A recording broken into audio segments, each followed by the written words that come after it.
Hello viewers, welcome to Telugu tales presents brand new episode of Tejav. ఈ తేజావు ఏంద్రబెన్ మీరు అనుకోవచ్చు, ఏం లేదు, యుఎస్ గల్లీలలో మన ముచ్చట మన బాతకన పెడితే ఎట్లుంటది. మన స్టూడెంట్స్ అండ్ ఇక్కడ సెటిల్ అయిన మన పీపుల్ మనం అడిగే వియర్డ్ క్వశ్చన్స్, ట్రికీ క్వశ్చన్స్ గురించి వాళ్ళ ఒపీనియన్ చెప్పినప్పుడు ఎంత ఫనీగా ఉంటది అండ్ వాళ్ళు ఏ విధంగా ఎక్స్ప్రెస్ చేస్తారు, వాళ్ళ పాయింట్ ఆఫ్ వ్యూ ఏంది మనం తెలుసుకుందాం. Culture shock you experienced after moving from India to the USA. Like మన ఇండియాలో సైలెంట్ అవర్స్ అనేది వినలా. Okay. ఇక్కడ సైలెంట్ అవర్స్ ఉంటది 8:30 తర్వాత 9 తర్వాత సౌండ్ చేస్తే పోలీసులు కూడా వస్తారు. అది ఎప్పుడు చూడాల. ఇప్పుడు అబ్బాయిలు మొత్తం ఉంటే బెస్టా రూమ్ లా, అమ్మాయిలు మొత్తం ఉంటే బెస్టా?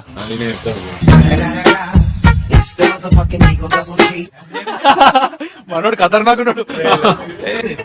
పులిని చూసి నక్క వాత పెట్టుకున్నట్టు ఆ పులిలకు అందరికి పెద్ద థ్యాంక్ యూ. ఇప్పుడు నక్కలు నేనే బ్రదర్. ఫస్ట్ నక్క, కొన్ని రోజులు వెనక కుక్క, అట్లా తర్వాత మనం పులి అవుతాం. మనం ఇంకోని పిలుస్తాం, రా రా రా రా అని. మనం పిలవాల్సిన పని లేదు, మనం చూసి వాడే వస్తాడు. పెట్టుకుంటాడు అక్కడనే వాతలు. అక్కడనే మాతలు పెట్టుకుని ఇగో లాస్ట్ లో ఒకటే చెప్తున్నా, ఇన్స్టాగ్రామ్ ల పార్షే పక్కన BMW పక్కన ఫోటోలు దిగుతారు. వాడిని చూసి అసలు నమ్మొద్దు. అసలే నమ్మొద్దు, పెద్ద పులేమో. ఆడు చాలా పెద్ద పులి.